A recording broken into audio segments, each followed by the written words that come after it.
उत्तर प्रदेश के धुरंधर नेताओं में से इनका नाम शुमार होता है। जी हाँ, हम बात कर रहे हैं अशोक यादव जी की।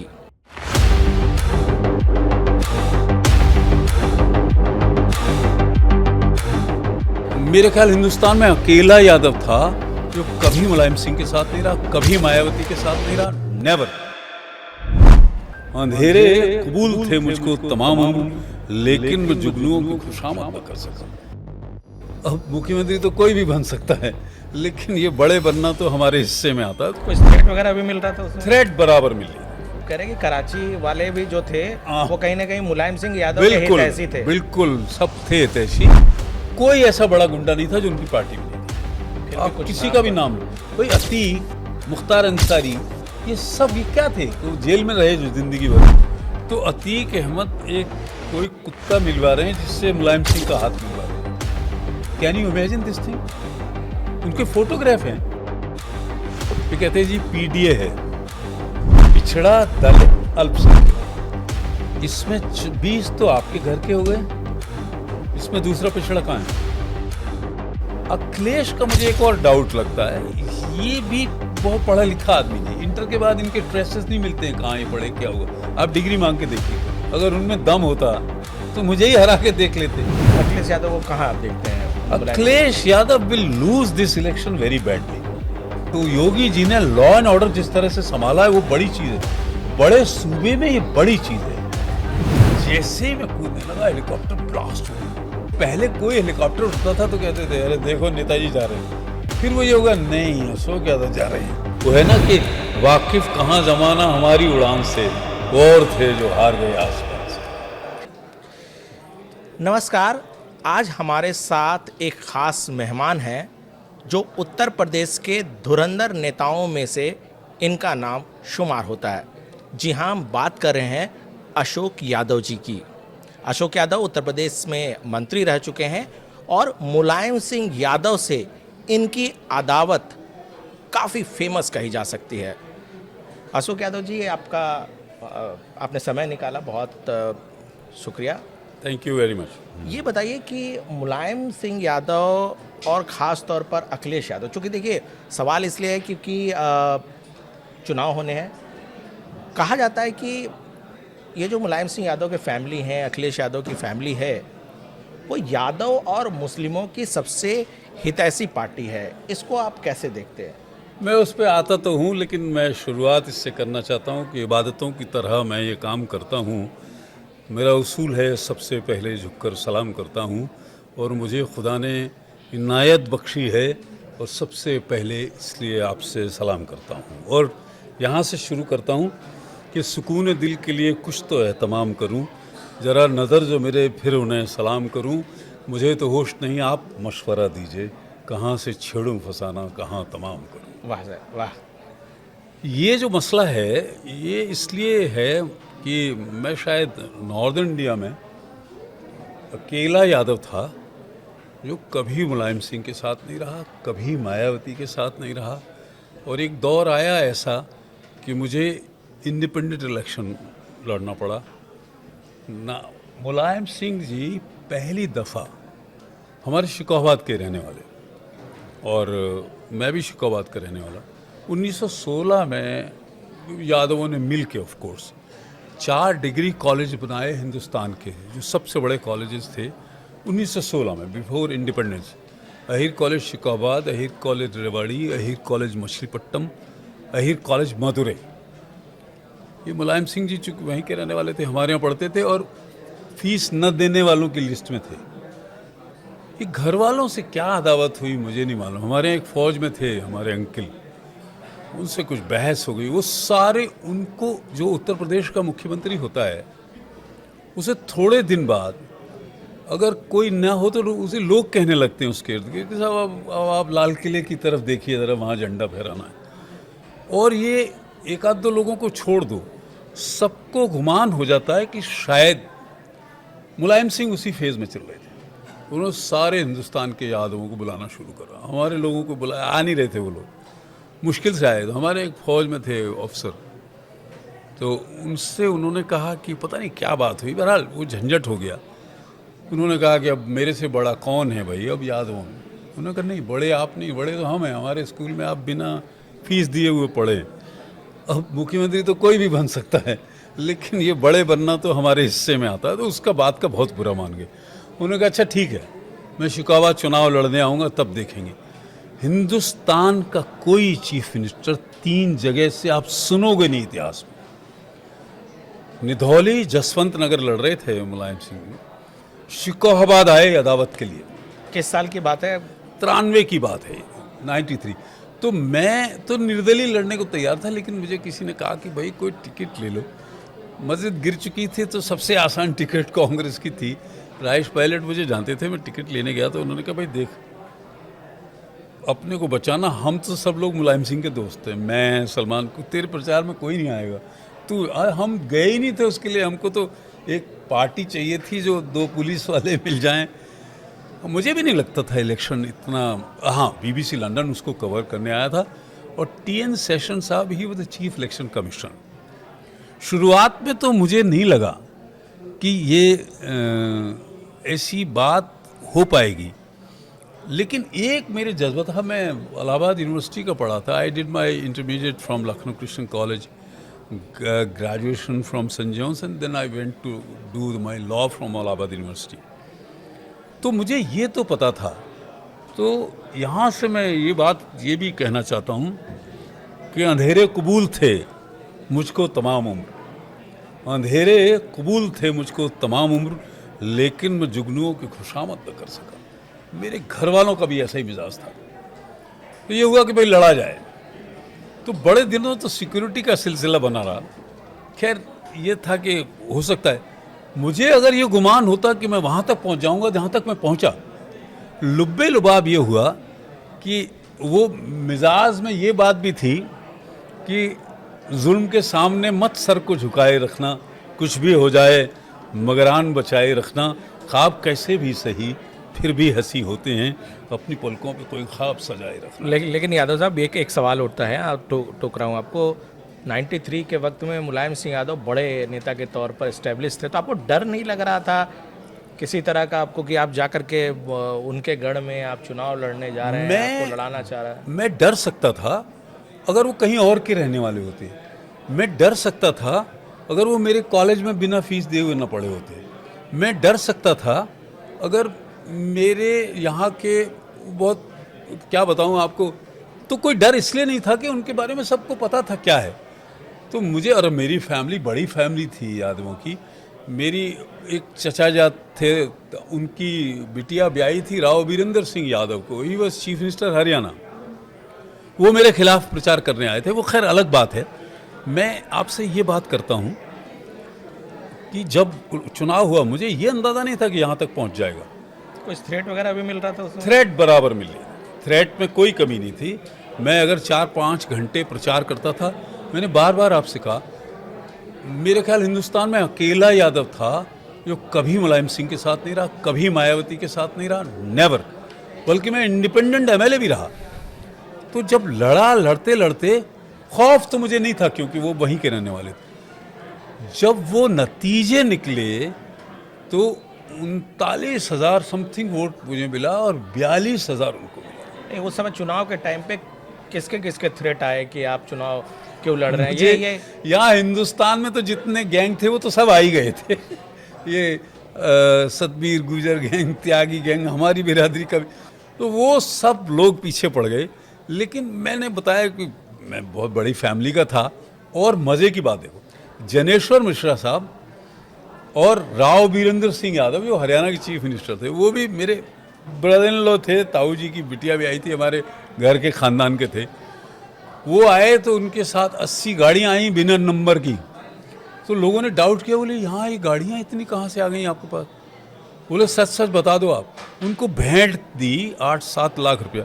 मंच पे गांव के डिप्टी एसपी थे, पहले ही नौकरी छोड़ा है।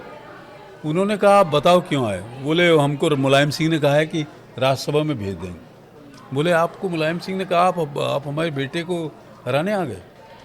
फिर उसने कहा कि बिल्कुल नहीं मानेंगे आपकी बात, 1000 वोट पड़ेगा, अशोक यादव को वोट पड़ेगा। वहाँ से माहौल बना और बस मैं 40,000 के नज़दीक, लोग बिलीव नहीं करते थे।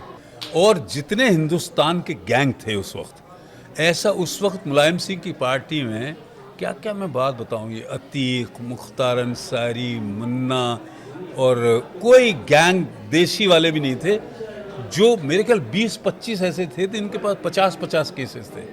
लेकिन वहाँ का मुलायम सिंह को ये लग रहा था इनको बुलाऊंगा मतलब शर्म आएगी, जो छोटे मोटे इधर दिल्ली साइड के थे वो बुला लिए, लेकिन उन्होंने पूरी ताकत, लेकिन वो घबरा गए आखिर में।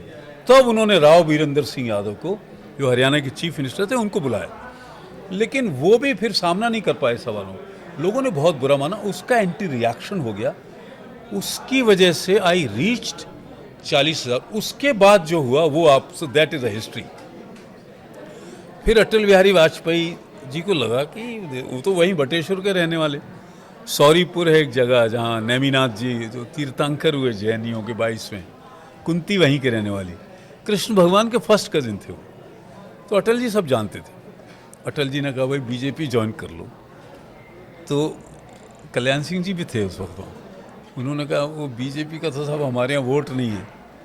उन्होंने कहा भाई ज्वाइन कर लो, 25,000 आदमी इकट्ठे कर लें। कल्याण सिंह बोले 40,000 तो वोट मिला है उसे, आप क्या बात कर रहे हैं।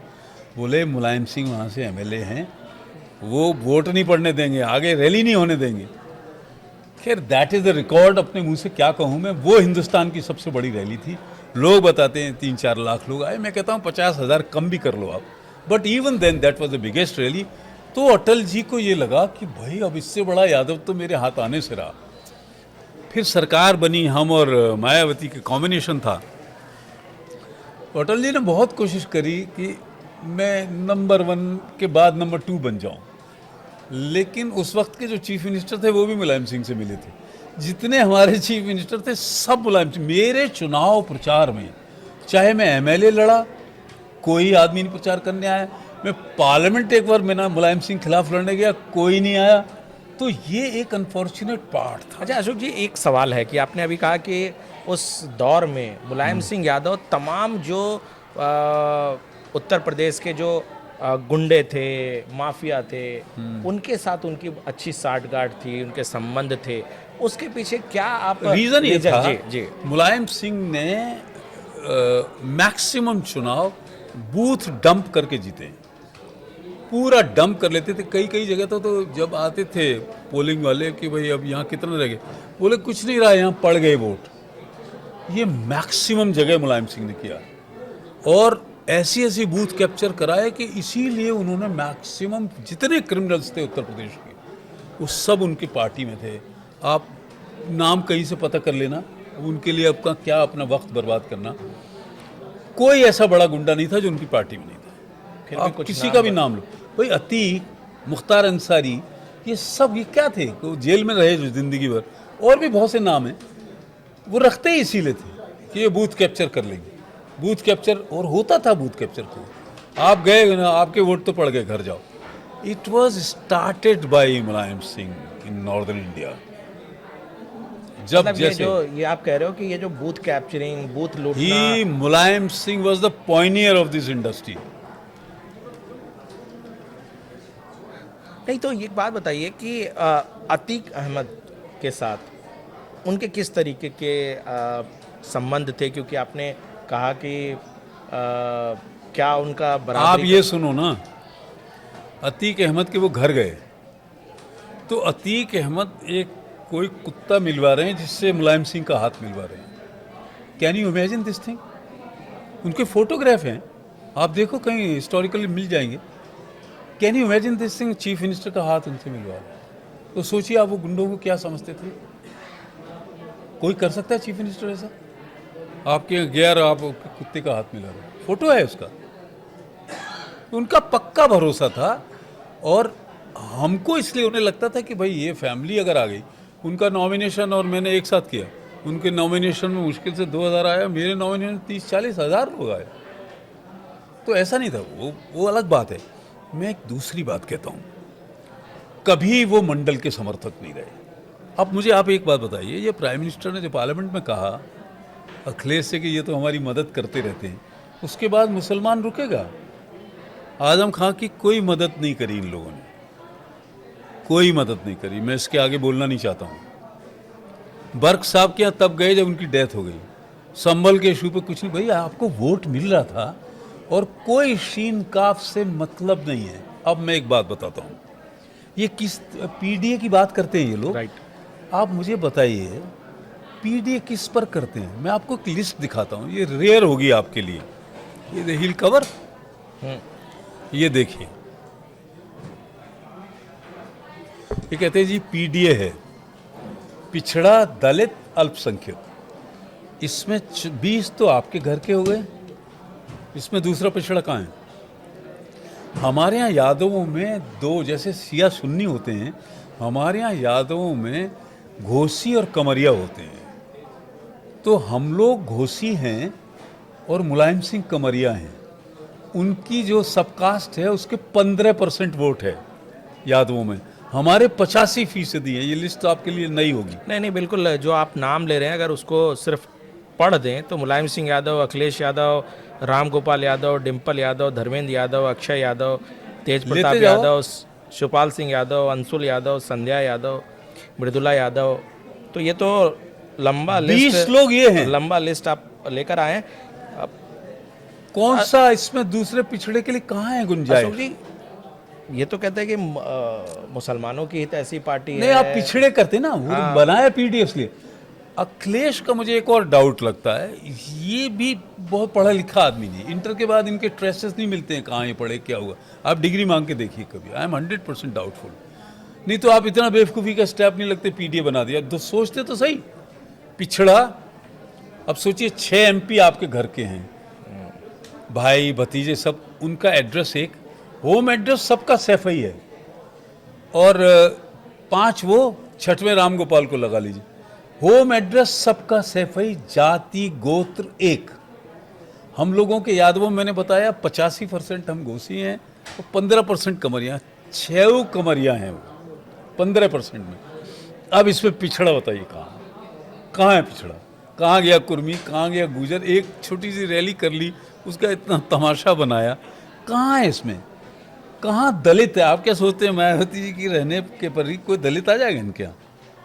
It is impossible. बात आप नाम कुछ भी रख लीजिए, स्काई लार्ज बिल्डिंग, वो 2 फ्लोर की बिल्डिंग है। तो क्या है ना कि लोग समझते हैं। फिर आपकी एजुकेशन क्वालिफिकेशन पर शक है मुझको। फिर आप कहते हैं अल्पसंख्यक। अल्पसंख्यक तो आजम खां को कुछ करा ही नहीं मदद, उनके इतने भयंकर केसेस नहीं थे, छूटने पे आ गए थे वो। अब हर पार्टी जो है एक लॉयर इसीलिए तो रखती है, काहे के लिए बीजेपी 3-3 लॉयर्स को राज्यसभा भेजती है? आपने भी तो एक लॉयर को भेजा Rajya Sabha, for what? To see your all legal complications. तो ये कुछ किया नहीं। और अब मैं आपको बताऊं, मैं ज़्यादा बड़ी बात नहीं करता हूं।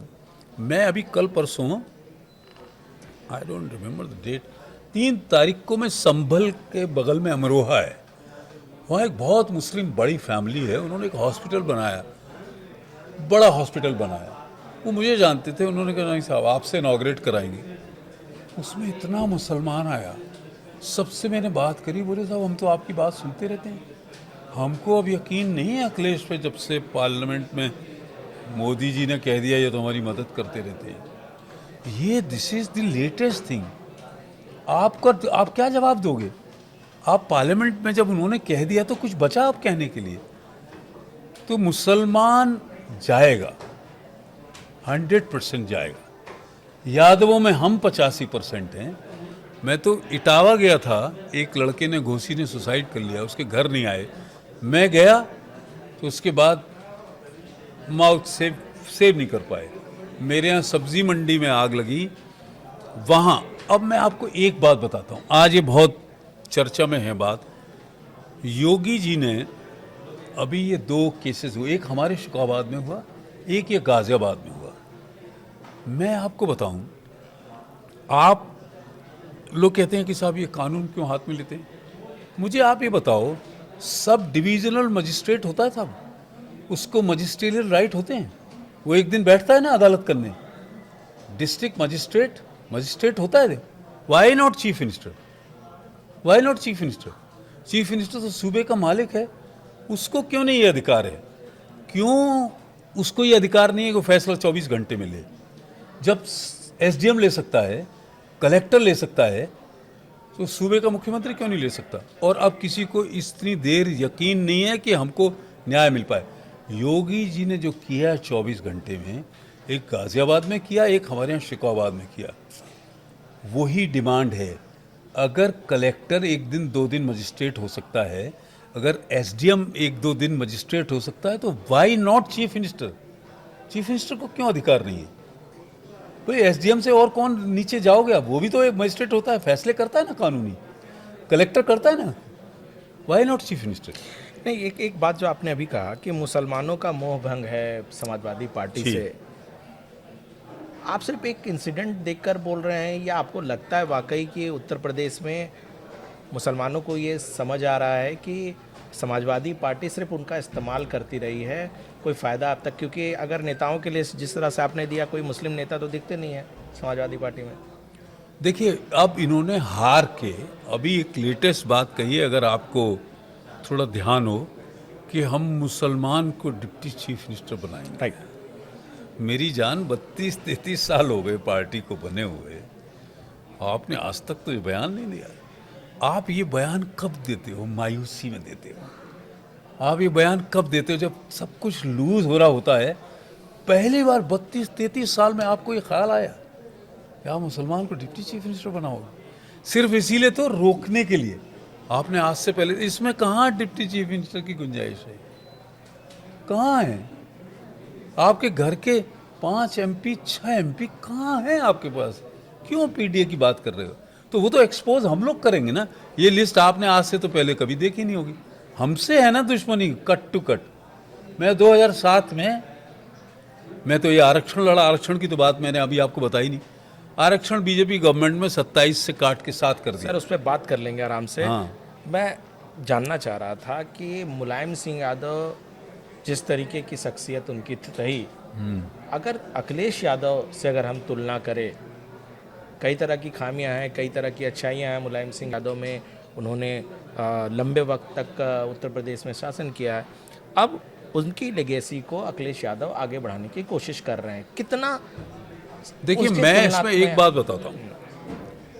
मुलायम सिंह जी मेरे से लड़ने आए, मेरे पे अटैक कराई, लेकिन मैं आप बात को कहता हूँ, Mulayam Singh was biggest Yadav leader, he was best popular leader among the Yadavs and Muslim. हालांकि उन्होंने वो मस्जिद का जब मसला आया था तो उन्होंने कहा कोई परिंदा पर नहीं मांग रहे, वो परिंदा बहुत उड़ा लिया उन्होंने, लेकिन फिर भी उस दौर में Mulayam Singh was most popular leader of his times, no doubt. ठीक है, ये अखिलेश तो, अखिलेश ने जैसे उन्होंने तो उनसे गद्दी ली वो सबको पता है, वो ज़बरदस्ती ली ये भी सबको पता है, तो वो अखिलेश का है नहीं। और अब हम लोग आ गए हैं, उन्हीं जिलों में हम रहते हैं, हमारे घर से सैफई का फासला आधे घंटे का है। उन्हें मालूम है मैं इंडिपेंडेंट MLA भी रहा हूँ, और जिसमें मुलायम सिंह ने मेरे खिलाफ 32-34 मीटिंग करी, सब ने करी। मैं तो 18,000 वोट से जीता था। अगर उनमें दम होता तो मुझे ही हरा के देख लेते। तो ये नहीं, ये सब है नहीं। अखिलेश यादव को कहाँ आप देखते हैं? Mulayam Singh? Akhilesh Yadav will lose this election very badly. मुसलमान जा रहा है, और पहली दफ़ा हम लोग आए हैं, तो आप देखोगे, मैं तो आजमगढ़ तक मैं उतरता हूँ तो रिजर्वेशन की वजह से 27% आरक्षण काट के 7 कर दिया था। मैं सुप्रीम कोर्ट में गया, मैं जीता, सरकार हार गई। तो वो है ना जज्बा वहाँ। मैं जाता हूँ तो इतनी भीड़ होती है, इतने लोग, मैक्सिमम यादव। उन्होंने कहा हमारे बच्चे नौकरी में तो आपकी बदौलत है।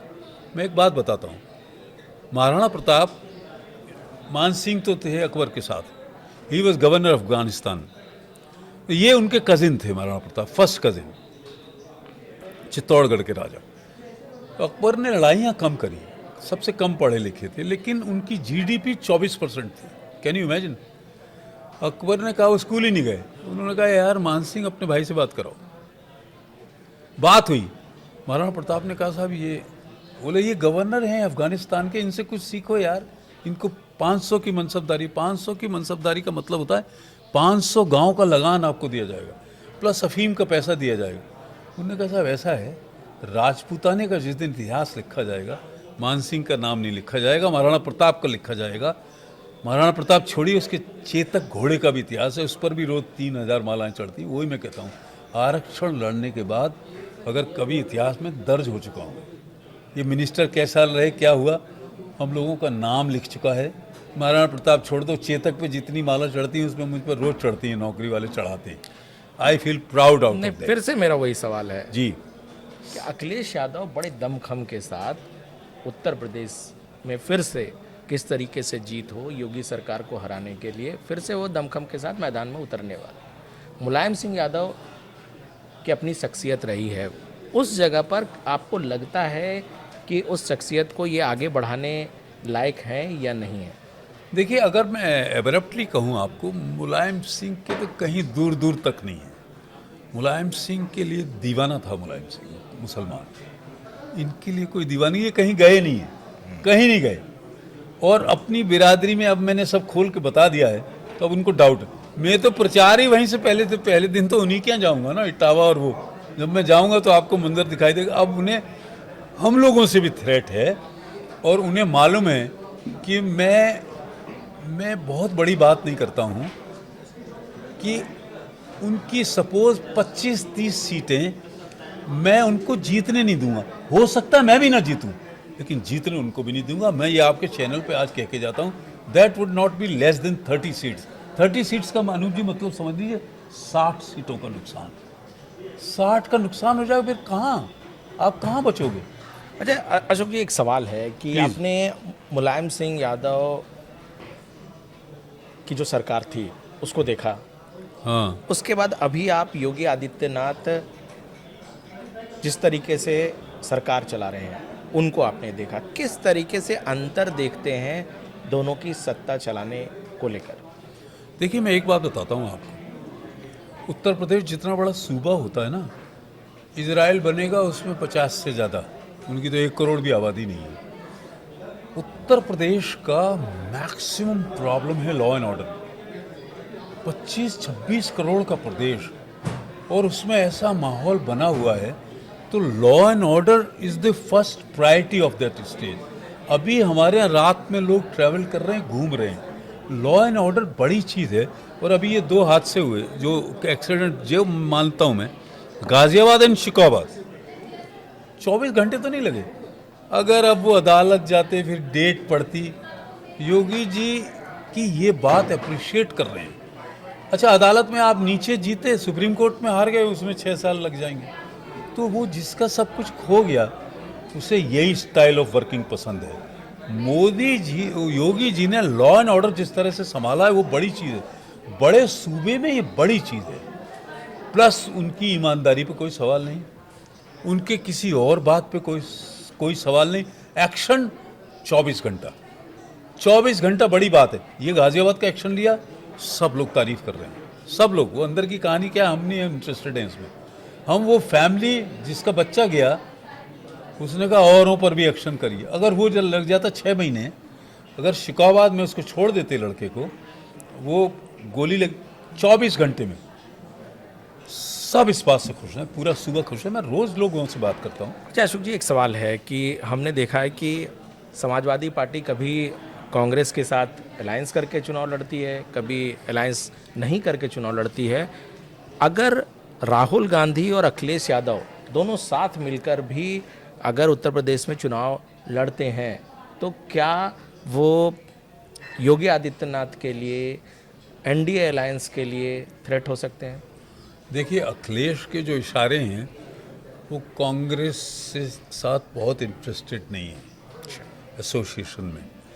और वो जिस तरीके से आगे बढ़ के खेल रहे हैं, वो अब मुसलमानों का उन्हें अंदाज़ा नहीं था। मैंने आपको कहा ना, मैं अभी जहाँ होके आया हूँ, वो सब पहले उनका वोट था, और वो बड़ा प्रोग्राम था। उसको आप कभी देखेंगे तो आप हैरत करेंगे। और मैं तो वहीं का रहने वाला हूँ। अभी तो मैं वहाँ जाऊँगा ना, वहाँ यादवों में जाऊँगा। और मैंने कहा हमारे लोग तो 85% हैं यादवों में। मैं ही 30-40 सीट पे उनको, हम सरकार का छोड़ दीजिए, कांग्रेस में वो इंटरेस्टेड नहीं है। कांग्रेस उतना वोट अचीव नहीं कर मतलब आप पा कह रहे रही। हैं कि कांग्रेस के साथ हो या कांग्रेस के बिना हो, कोई फर्क नहीं पड़ता? कोई नहीं फर्क पड़ता। वो आप देखिएगा क्या क्या हालत होगा। मुसलमान जाने से ही 50% तो उनको नुकसान, मुसलमान बचेगा नहीं उनके पास, जिस हिसाब से वो बिहेव कर रहे हैं। और मैं जाके ट्राई कर लिया हूँ, बहुत आसानी से मुसलमान जाएगा। और फिर मुसलमान कहाँ जाएगा? मुसलमान को मैं आपको बता रहा हूँ, मुसलमान ओरिजिनली चौधरी चरण सिंह जी के साथ था, ओरिजिनली। बल्कि किसान जातियाँ थी, मैक्सिमम मुसलमान वोटर चौधरी चरण सिंह जी की पार्टी में रहा है, आप यू विल नॉट बिलीव। और उसके बाद जो छिटका, अब ये धीरे धीरे राष्ट्रीय लोकदल ने जो अलायंस किया है, हमारे राष्ट्रीय अध्यक्ष हैं जयंत जी, जहाँ जा रहे हैं, पहले दिन भी मावलंकर हॉल में अच्छा खासा मुसलमान था। 22 मार्च को हम लोगों ने ज्वाइन किया, मैंने देखा, मैंने उनके लिए 2-3 शेर भी पढ़े थे। आ रहा है मुसलमान, और जो मुझे उम्मीद है आपके लिए करिश्मा होगा, यादव और मुसलमान इतने दिखेंगे आपको आने वाले वक्त में। मैं ज़्यादा बड़ी बात नहीं कहता हूँ कि हो सकता है आपको हैरत हो। वो है ना कि वाकिफ कहाँ ज़माना हमारी उड़ान से, वो और थे जो हार गए आसमान से। कितनी सीटें दे रहे हैं इस बार आप पीडीए अलायंस को, समाजवादी पार्टी अलायंस को? कितनी सीटें मैक्सिमम? मैं पीडीए की तो आप बात ही मत करो, कहाँ है पीडीए, तो मैंने बता दिया, वो अखिलेश हैं। अखिलेश की मैंने कहा आपको 30-40 सीटें हम लोग, मैं जीतने की बात नहीं कर रहा हूँ, हम हराएंगे।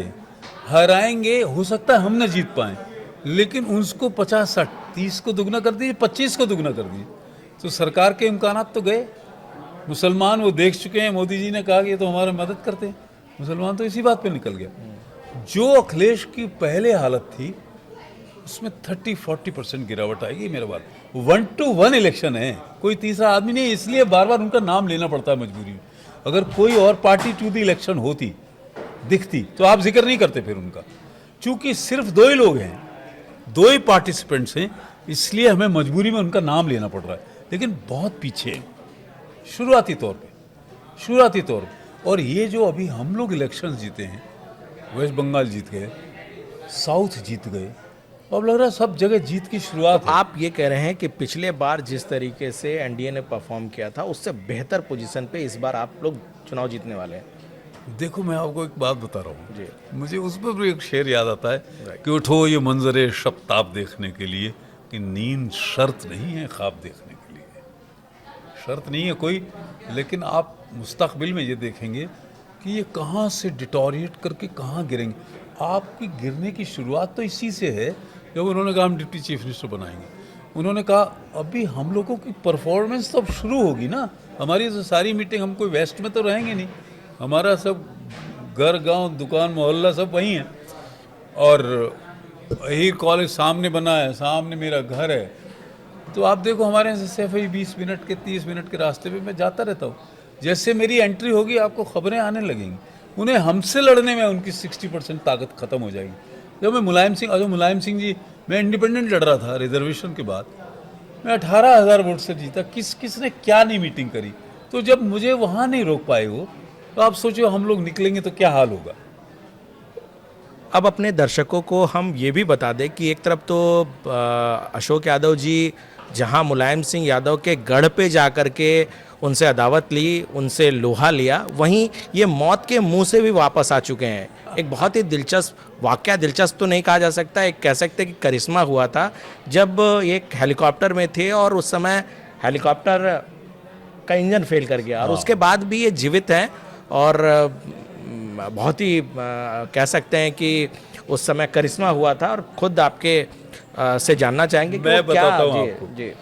मैं आ रहा था, एक हमारे एमएलए थे, उनके यहाँ शादी हुई है, तो मेरे साथ चीफ मिनिस्टर को भी जाना था, वो गए नहीं, उन्होंने कहा आप हो क्या। और मुझे शाम को अटल जी से टाइम था मेरा, तो गर्मियाँ थी, अब मुझे तो डेट मैंने अभी पढ़ी है, 10 लाख में एक इंजन फेल होता है। हेलीकॉप्टर 1 इंजन होता है, अब ये कहानियाँ हैं ट्विन इंजन, वो कुछ नहीं है, वो एक ही इंजन का होता है, और वो सेफेस्ट होता है। बेल सबसे बड़ी कंपनी है। तो मैं चूँकि बहुत फ्लाया करता था, मैं जेड सिक्योरिटी में था, और फिर मुझे कंडीशनड हो गया था कि भाई इनको हेलीकॉप्टर दे। मुलायम सिंह जी ने अपने यहाँ अटैक करा दिए थे, तो मुझे कंपलसरी कर दिया था कि भाई आप जहाँ चाहो हेलीकॉप्टर से जाओ। मैं Z1 में भी आ गया था। तो मैं वहाँ से उड़ के जा रहा था, और मैनपुरी में चौधरी थे मेरे, एक सामी पायलट, और मेरा फर्स्ट कजिन था Rajkumar Yadav, he died unfortunately. वो थे, हम 3 ही लोग थे। तो माइक्रोफोन में लगाया था, मैं आगे ही बैठा था पायलट। ऐसे झटका उसमें आया। मैंने चौधरी से पूछा, मैंने कहा क्या हुआ? उन्होंने बोर्ड खोला, बोले साहब ये इंजन फेल हो गया। तो वो भी आर्मी का थे, वो मुझे जानता था नेचर से। मैंने कहा यार पीछे ना भनक पड़े इसको, भाई को। बोले नहीं हम और आप इससे माइक्रोफोन से बात करें। मैं कितने मिनट बचे? बोले साहब 14 मिनट बचे। 14 मिनट के बाद गिरेगा। अब आप ये सोच लो कि कहाँ नदी है या कहाँ कोई कच्चा गांव। मैंने कहा यार कच्चा गांव तो छोड़ा है, नदी भी पीछे छोड़ा है, आगे चलो। तभी मुझे याद आया कि एक सरदार जी ट्रैक्टर में बाल फंस गए थे, उनका स्कल्प। मैंने सोचा कोई भारी एक्सीडेंट होगा तो पीजीआई चंडीगढ़ में इलाज हो जाएगा। मैं सोचने लगा हूँ, और मैं थोड़ा बहादुरी तो मेरी माँ से मुझे आई, मेरे फादर से समझदारी हुई, और मेरी माँ बहुत बहादुर थी, उनसे मेरे अंदर बहादुरी आई। तो मैं उनको फिर एक जो 17 अप्रैल का दिन था, मैंने तारीख में भी पढ़ी, तो वो गेहूं काट के इकट्ठा करके थ्रेशर बुलाते थे गांव वाले। मैंने कहा यार यहाँ होता है? अरे बोले साहब यहाँ आग लग जाएगी। खैर वो जब कहानियाँ चल रही थी तो ऊपर हेलीकॉप्टर ऐसे सर्किल करने लगा। अब वो सब वो चला गया सिस्टम, अब वो बहुत मुश्किल हो रही थी। फिर उस पर जब निशाना बांधने लगे, मैंने कहा अब कितना रहा है? बोले अब तो 4-5 मिनट बचे। क्या होगा? बोले होगा तो ब्लास्ट, अब जितनी जल्दी नीचे पहुंच जाए तो पहुंच जाए, अब इसमें कोई ज़बरदस्ती तो है नहीं, हम कर लें, कोई सिस्टम बचा नहीं। तो पहले भाई को धक्का दिया, फिर मैंने चौधरी को कहा कि यार तुम कूदो। बोले नहीं साहब मैं वीवीआईपी को छोड़ के नहीं जा सकता। आप लोग 3 लोग थे वहाँ? हाँ 3 लोग। उसको धक्का दिया, वो इसको भी मैंने फिर दे दिया धक्का। जैसे ही मैं कूदने लगा हेलीकॉप्टर ब्लास्ट हो गया। वो बहुत बहुत बहुत हाइट थी, तो नीचे गिरा तो वो सब बेहोश। मुझे पता नहीं क्या हुआ, मैं हुआ नहीं, मेरी उंगली एक कट गई थी। उसके लिए तो बहुत सैकड़ों करोड़ मुझे मुआवजा मिला, वो बाद में बताऊंगा। तो वो उंगली मैंने जेब में डाली, कुर्ते की जेब में, और मैंने कहा बोल सा था मर गए दोनों लोग। मैंने कहा यार दिखा तो दो यार, एक मेरा भाई है और एक को चौधरी है। उनको थोड़ा हिलाया डुलाया तो थोड़ी देर तो यही लगा यार ये क्या हो गया। थोड़ी देर में उन्होंने 5 मिनट लग गए आँखों में। मैंने कहा यार काम।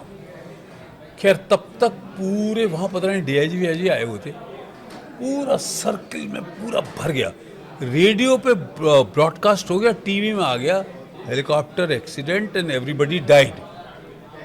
लेकिन वो एसपी शायद पता नहीं इलाहाबाद यूनिवर्सिटी का था, वो बेचारा बोला साहब पहले आप चलो, और chief minister Ram Prakash Gupta was chief minister. तो वो बेचारे रोए जा रहे। नहीं मैंने कहा मैं अपनी माँ को फ़ोन करूँ, मैंने माँ को फ़ोन किया, वो बहादुर थी थोड़ी। मैंने कहा भाई हेलीकॉप्टर से आ रहा था मैं, ख़राब हो गया है, 150-200 लोगों का खाना बनवा लेना, और किसी की बात मत सुनना, रेडियो टीवी बंद कर दो सब। तो उनको बंद करो, मेरी माँ की बहुत चलती थी। तो वो लोगों ने कहा, तब तक वो खबरें आने लगी, लोग लैंडलाइन का उन्होंने तार निकलवा दिया। मैंने साहब हटा दो फ़ोन, उन्होंने निकलवा दिया। तो वो कन्फ्यूज़न में, लेकिन उस पर खबर आ रही टीवी पे, एवरीबडी डाइड। तो मुझे फिर अस्पताल में गए, सब चेक हुआ, फिर वहाँ से एक हेलीकॉप्टर आया। मैंने इनसे पूछा कि भाई चलोगे? कोई नहीं। खैर मेरा वो अंगूठा जुड़ा, प्राइम मिनिस्टर आए, महाजन साहब आए, जुड़ गया, कोई बाहर से आया था। फिर वो मुआवजे की भी बातें हुई। लेकिन वो एक्सीडेंट ऐसा था, नॉर्मली 10 लाख में एक इंजन फेल होता है, और कितने लोग हैं हेलीकॉप्टर में बचते नहीं है, मैं नाम नहीं लेना चाहता हूँ, बचते नहीं है, और कोई कूदने की हिम्मत नहीं दिखाता। वो पता नहीं मुझ में क्या, इतने लोगों से लड़ा था शायद मैं, तो वो हिम्मत थी। वो चौधरी आर्मी का पायलट था, मैं कूद गया, बच गया, सारे बचे, सारे बच गए। अच्छा एक दिलचस्प घटना आप बता रहे थे कि हेलीकॉप्टर का बड़ा रुतबा होता था, मुलायम सिंह यादव भी उसके बारे में। तो बहुत दिलचस्प बात है। जी। मुलायम सिंह क्या करते थे कि वो हेलीकॉप्टर का इतना मिसयूज़ करते थे। बोले साहब ये जो ब्लॉक प्रमुख है ये तो अशोक यादव के संग जा रहा है। जब हम 1-1 लड़ रहे थे 98 में, जिसमें वो लड़े नहीं, वो छोड़ के बदायूं चले गए, उन्होंने बलराम सिंह को लड़ा, लेकिन वो मीटिंगें लगे। तो बोल के अच्छा इनको हेलीकॉप्टर में बैठाओ, हेलीकॉप्टर में बैठाओ। क्या कह रहे हैं? बोले साहब हेलीकॉप्टर से 2 चक्कर लगाओ। फिर मेरे पास तो वो रहता ही था हेलीकॉप्टर। मैंने कहा इनको 10 चक्कर लगाओ, पार्टी छोड़ देंगे? बोले छोड़ दें। वो जब दुगने हो गए वो मैं सब प्रधान सब वो जो कर रहे थे उसका मैंने डबल कर दिया। तो पहले कोई हेलीकॉप्टर उड़ता था तो कहते थे अरे देखो नेताजी जा रहे हैं, फिर वो ये होगा नहीं सो क्या था जा रहे हैं, फिर उनका वो हेलीकॉप्टर मिसयूज मैंने रोक दिया। That is true. और ये हुआ कि मैं क्या बताऊं, मेरे यहाँ कभी कोई प्रचार करने नहीं आया, न एमएलए के इलेक्शन में न एमपी के। वो मेजॉरिटी कारण ये था कि सब मुलायम सिंह से मिले रहते थे, मेरे सब चीफ मिनिस्टर मिले रहते थे। मैं नाम नहीं बता। एक बात और कहना चाहता हूँ कि 30 साल उत्तर प्रदेश प्राइमरी के टीचर्स ने चलाया। अब मैं वो भी नाम नहीं लेना चाहता हूँ। अच्छा, उस पर बात कर लेंगे। एक चीज़ छूट जाएगा, समय थोड़ा सा कम है। अटल जी के साथ आपके किस तरह के संबंध थे? कई आप दिलचस्प अटल जी से मेरे जो संबंध थे, सच बात तो ये है, उन्हें शायरी का बहुत शौक था, वो शौक मुझे भी था। तो वो मुझे कभी कभी फ़ोन करके बुलाते थे। लोग ये समझते थे मैं आधा घंटा बैठा हूँ, 40 मिनट। अच्छा, मुझे बुलाते थे, मैं सोचता था सीरियस कोई काम है। तो वो घुसा, उन्होंने कहा यार कोई शेर सुना, 2-3 कोई नए पढ़े हो तो। और मैं शेर उनके लिए कभी कभी पढ़ के जाता था, ऐसे नायाब जो उन्हें पसंद आए, तो वो सुनाते थे। लोग जो बाहर बैठे थे उन्होंने कहा यार ये सबसे करीब आदमी है। तो ये मुगालता बहुत लोगों को रहा, लेकिन मेरे से वो कोई पॉलिटिकल बात न वो करते थे न मैं करता था, लेकिन सबको ये इल्यूजन था नहीं शो किया था, बहुत क्लोज है, एक घंटे बैठालते हैं। किस तरह के शेर अगर आप हमारे दर्शकों वो को मैंने उनको 2 शेर सुनाए थे। एक बार उन्होंने कहा तो मैंने एक फारसी का शेर सुनाया था, एक उनको वो बहुत पसंद आया था कि आज ये कौन नावाकिफ़ है चमन आया है, हमने कांटों पे भी होठों के निशान देखे। एक फारसी का शेर उनको सुनाया था मैंने, अब किसी और को भी सुनाया। वो ये है कि आशिकानी 9 निशानी है पिशर, आशिकानी 9 निशानी है पिशर, इंतज़ारी बेकरारी बेसबर, आहे सुरदे सर्ख जुर्दे, कम खुरो कम गुफ्तगू ख्वाबे हराम। ये 9 गुण होते हैं कोई किसी को पागलपन जब सवार होता है। ये फारसी का शेर। अशोक जी, आपने हमारे लिए समय निकाला। अगर दर्शकों के लिए आखिरी एक ज़बरदस्त अगर कोई शेर बोलना चाहें। मैं आपको एक इमेजिनेशन पर शेर सुना देता हूँ। तसव्वुर कहते हैं इमेजिनेशन को, और आपके लिए दुआ भी उसमें मांगता हूँ कि तसव्वुरात की परछाइयाँ उभरती हैं, कभी गुमान की सूरत कभी यकीन की तरह। वो पेड़ जिनके तले हम पनाह लेते थे, खड़े हैं आज भी साक़ित किसी अमी की तरह। उन्हीं के साए में फिर आज 2 धड़कते दिल, खामोश होठों से कुछ कहने सुनने आए हैं।